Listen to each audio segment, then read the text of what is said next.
kita akan mengawali pembahasan kitab Bidayatul Hidayah. Mulai sekarang pasanglah niat dalam hati untuk tidak absen sampai hatam kitab ini, ya. Sekarang baca Al-Fatihah masing-masing di dalam hati, berdoa dengan Allah. Karena ketika kita mulai belajar ini, Bapak Ibu para jamaah yang dimuliakan oleh Allah, pada saat itulah kita kemudian setan ini masuk. Setan mulai masuk, mulai menggoda. Ketika ibu nak mulai belajar, ini kan sudah mulai belajar kitabnya, harus borot. Nah, biasanya kalau sudah mulai nak belajar ini godaannya banyak kakek. Yang jualan, ada yang nak nempa jualanannya, yang usaha ada yang nak kontrak usahanya, yang gawean ada tawaran lemburnya, yang hobi kadangan ngelanjak ke hobinya, ya. Macam-macam. Pokoknya halangan kita ni akan banyak datang kalau kita sudah mulai niat nak belajar. Nah, jadi takkidkan di dalam hati, minta dengan Allah malam Jumat dedikasikan diri untuk belajar di majelis Asmaul Husna. Jadi halangan dan rintangan itu kakek dipinggirkan oleh Allah, ya. Nah, yang bisnisnya digantikan oleh Allah malam lain, ya.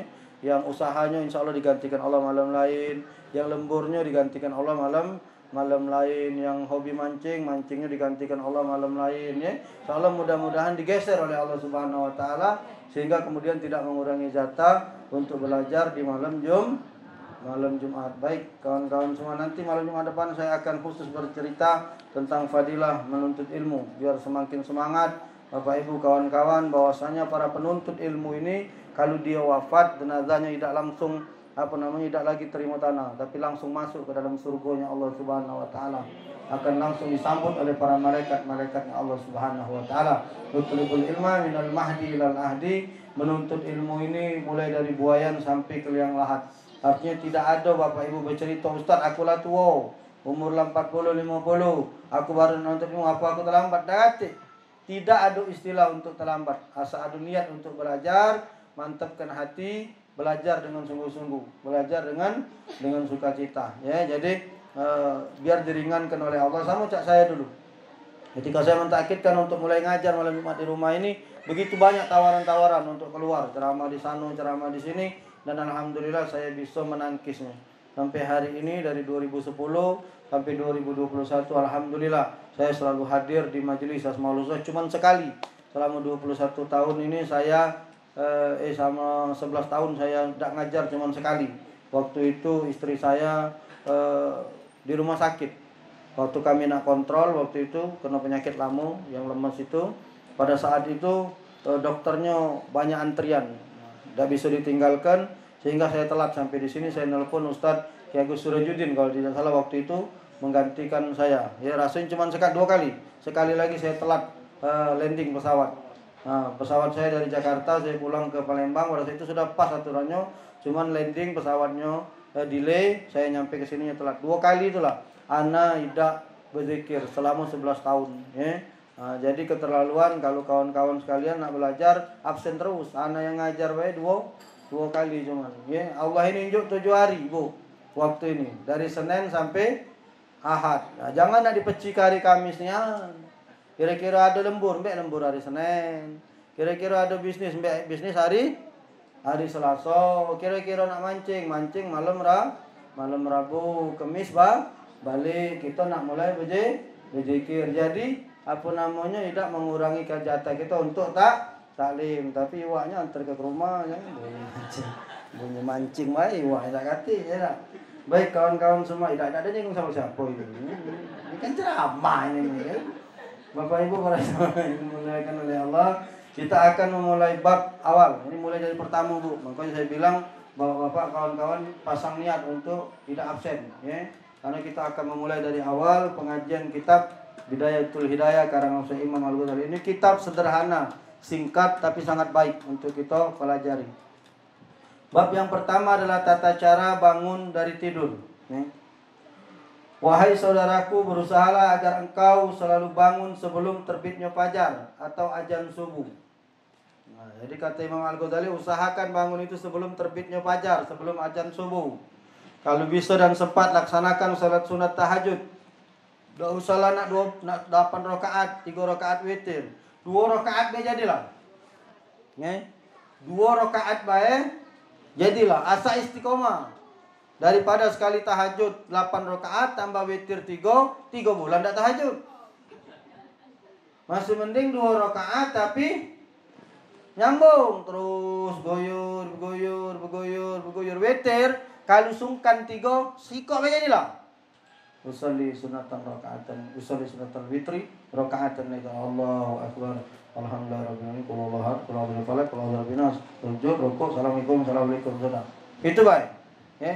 Sungkan besok 21. Yang penting kita istiqomah. Ya cuma sekali-sekali jangan 21 terus, sekali-sekali 3 rakaat witir. Kadang malu juga dengan malaikat kadang kita ini. Buka HP berjam-jam tahan, giliran witir tidak tahan, ya. Nah, jadi usahakan. Tapi minimal 21 jadilah 2 rakaat tahajud, 1 rakaat witir. Kalau kita kuat dan bisa 8 rakaat tahajud, 3 rakaatnya witir. Ajib itu bagus. Dan itu usahakan bangun sebelum terbitnya fajar. Kalau bahasa orang tua kita dulu nyemput rezeki itu nah. Sebelum ayam berkokok. Kalau kita bangun sudah ayam berkokok, uji orang tua kita dulu, rezeki kamu dimakan oleh ayam. Mangkonya kamu beringasan makan telur ayam. Karena rezeki kamu dimakan oleh ayam, ya. Nah, mangkonya kata Imam Al-Ghazali usahakan bangun sebelum terbitnya fajar atau sebelum azan subuh, ya. Laksanakan sholat tahajud ditambah dengan witir, lalu sambil menunggu azan berzikir kepada Allah Subhanahu wa taala. Ketika azan, laksanakan sholat sunat qobliyah subuh 2 rakaat di rumah. Bagi yang rumahnya dekat dengan masjid. Tapi kalau lokak terlambat sholatnya subuhnya bakal masbuk, maka utamanya lolah sholat sunat di masjid baik. Memang seutama-utama sholat sunat itu di rumah. Kalau rumahnya dekat, Cak Rasulullah sebelahan dengan masjid, ya. Kalau Cak Ustaz dia anak qobliyah di rumahnya 23 ilir. Hah? Oh, rumah mertua itu, ya. Di 2 hulu, Kelebu. Kalau kok, bukan rumahnya Kelebu, Zatianya Kelebu, amun dia sholat qobliyahnya di rumah, 2 hulu. Nak ke Masjid Al-Ikmal, maka beliau qobliyahnya, kalau saya qobliyah di rumah, saya tunggukan azan selesai, karena sholat sunat itu menghiasi rumah kita. Sholat sunat 2 rakaat, anak biasa jalan ke masjid. Lalu kemudian, jika engkau bangun dari tidur, maka berusahalah agar yang pertama engkau ucapkan atau yang kau pikirkan adalah zikir kepada Allah. Makanya ada doa bangun dari tidur ini agak panjang. Allah, kalau aku bacanya singkat Alhamdulillahilladzi ahyana ba'da ma amatana wa ilaihi nusur. Saya duduk, kalau aku duduk baca ayat kursi, Bu. Baca ayat kursi ditiupkan di tangan. Seperti itu, Bini agak lagi ngomong ngapa laki aku bangun langsung dia meniup ini. Bangun, niupkan ayat kursi di tangan, baca ini, oleskan ke muka, gosokkan ke seluruh badan, turun sampai ke kaki. Itu padilahnya, kata guru anak, badan kita disehatkan oleh Allah. Itulah salah satunya rahasia kenapa saya kelihatan belagak terus. Ya, itu rahasianya. Sudah aku bagikan dengan kamu malam hari ini. Ya. Jadi kalau saya baca Alhamdulillahilladzi ahyana ba'da ma amatana wa ilaihi nusur, baca ayatul kursi, tiupkan ke tiup tidak usah pakai banyu ludah, mampu. Banyu ludah kamu bangun dari tidur, tiup ke di sini. Tidak usah hawanya ya. Gosokkan ke muka, gosokkan ke badan sampai ke kaki. Baru saya berjalan ke kamar mandi, ngambil wudhu. Itu yang selalu saya laksanakan. Dari semenjak dapat amalan itu dari saya punya guru, saya laksanakan dan alhamdulillah badan sehat, Bu. Ya. Badan sehat. Ada doa yang diajarkan di bawah ini, doanya agak panjang. Alhamdulillahilladzi ahyana ba'da ma amatana wa ilaihi nusur. Itu minimal sampai situ. Kalau hafal tambahi asbahna wa asbahal mulku lillah wal azamatu wa sultanu lillah wal izzatu wal qudratu lillah rabbil alamin. Asbahna ala fitratil islam wa ala kalimatil ikhlas wa ala dini nabina Muhammadin sallallahu alaihi wasallam wa ala millati abina Ibrahim hanifan musliman wa ma kana minal musyrikin. Allahumma bika asbahna wa bika amsayna wa bika nahya wa bika namut wa ilaikan nusur. Allahumma inna nas'aluka an tab'asana fi hadha yawmi ila kulli khair wa na'udzu bika an najtiraha bihi su'an aw nazurrahu ila al-muslimin aw yajurrahu ahadan ilaina. Nas'aluka khaira hadha yawmin wa khaira ma fihi wa na'udzu bika min sarri hadha yawm wa sarri ma fihi. Artinya segala puji bagi Allah yang telah menghidupkan kami, telah mematikan kami, dan kepadanya lah kami kembali. Kami masuk di waktu pagi. Kerajaan adalah milik Allah, keagungan dan kekuasaan adalah miliknya. Dia Tuhan semesta alam. Kami masuk di waktu pagi dalam kesucian Islam dan pada janji ketulusan yang telah pada agama Nabi Muhammad. Juga milah kakek kami Ibrahim dengan penuh pasrah dan lurus, dan Ibrahim tidaklah termasuk orang-orang yang musyrik. Ya Allah, karena kehendak-Mu kami masuk di waktu pagi dan sore. Kami hidup dan mati dan hanya kepadamu jualah kami kembali. Ya Allah, aku memohon kepadamu agar Engkau gerakkan aku kepada setiap kebaikan di hari ini. Aku berlindung kepadamu dari melakukan keburukan di hari ini, baik yang kami arahkan kepada seorang muslim atau yang diarahkan oleh seorang kepada kami. Kami mohon kebaikan yang Kau turunkan pada hari ini dan kebaikan dari segala urusan di dalamnya. Kami berlindung padamu dari keburukan hari ini dan keburukan segala urusan di dalamnya. Bayangkan kalau Bapak Ibu istiqomah baca doa ini, pagi-pagi itu sudah banyak keberkahan yang didapatkan. Ya? Tulis boleh Bu di tempat tidur. Tulis pakai karton besar misalnya, atau ditempelkan. Boleh. Jadi bangun tidur, ya cari yang agak di depan rainnya, jangan nak nyari-nyari dulu. Bangun tidur, nyari tempelan, keladur, nomor gede, lajuin. Bicara bangun pajar, ya dah. Jadilah cari tempelan di dekat kita biar mudah ngawasinya, ya. Hati-hati, ini jangan doa lain, ini ada anak-anak budak SD ditanya siapa yang hafal doa tidur. Angkat tangan budak saya Bu Guru. Apa doanya? Allahumma janibni wa janibi sayatina ma rajabtana. Terkejut guru ini. Di mana kau dapat doa itu? Di pojok tempat tidur papa, itu selalu dibaca papa tiap malam. Gilo di guru ini. Jadi hati-hati bapak-bapak, jangan pasang tempel doa kamu, ya. Budak maco, ya dah. Ya itu banyak budak kecil ini tak ngerti dia ni. Ya. Jadi jangan basing-basing nempel doa. Kalau doa ini tak apa, doa Allahumma jannibni wa jannibi sayyitina ma rajaqtana. Udah lah kasumtu lah itu selesai. Ya ngerti tak kamu ni lah. Baik.